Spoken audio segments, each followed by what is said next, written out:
Ar tradīciju izzušanu ir tāpat kā ar teicienu manos laikos gan tā negāja, jo tas iet cauri visai pasaules vēsturei, ka cilvēki uzskata, ka viss tā kā iet uz slikto pusi, un ka kādreiz viss bija labāk, un tieši tāpat arī tradīcija izzušana tiek apraudāta jau nezinu cik gadsimtus, bet lieta tā, ka patiesībā jau neizzūd cilvēku vajadzību pēc tradīcijām, bet tas gan tiesa, ka vienas kultūras formas vairs nav aktuāls, un tās beidz pastāvēt, un to vietā nāk citas.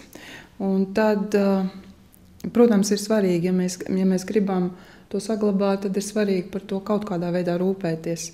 Piemēram, ja brāļi Grimmi savulaik nebūtu ieinteresējušies par to, ko cilvēks stāsta par pasakām, iespējams, mēs šodien nemaz nezinātu, ka tādas pasakas kādreiz ir bijušas.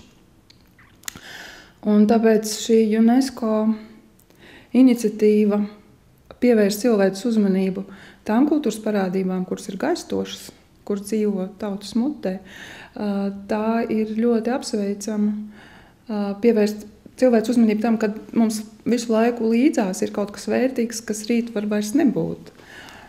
Cita lieta, ka tas ir arī, manuprāt, diezgan drosmīgs solis, jo tradīcija, mēs nevaram pavēlēt nevienam cilvēkam tradīciju turpināt. Mēs nevaram pieprasīt, lai kādi cilvēki dzīvo Brīvdabas muzejā un vērp dzīvi uz ratiņu. Tāpēc ka, teiksim, man liekas svarīgi, ka kāds pasaulē prot to darīt, tam ir jānāk no cilvēkiem pašiem. Un šī joma ir ārkārtīgi grūti regulējama, un tur nevar neko paģērēt.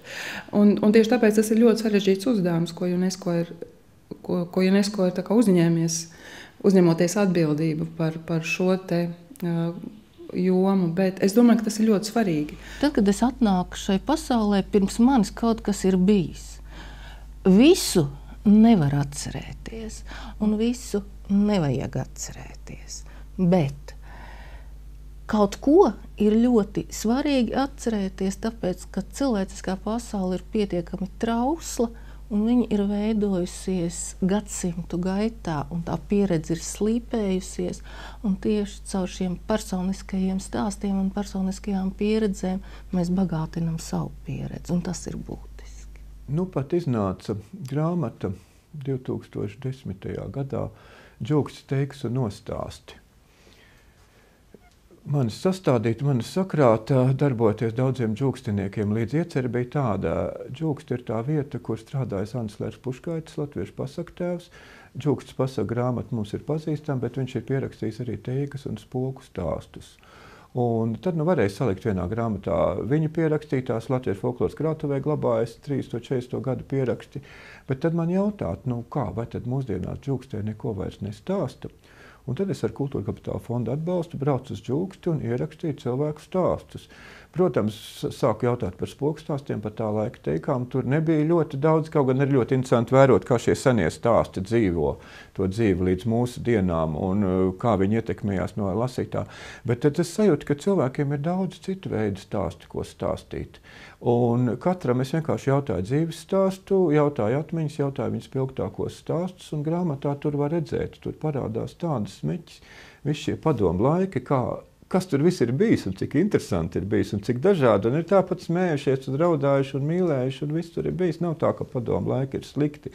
Mani vecāki, teiksim, nestāstīja par Sibīriju, arī par padomu laikiem, viņu piedzīvotēm, neko pārāk daudz, jo domāju, ka tas man dzīvē var traucēt. Ja? Bet es domāju, ka tieši stāstu un jautāšana par stāstiem, par atmiņām var palīdzēt mums tos laikus labāk saprast.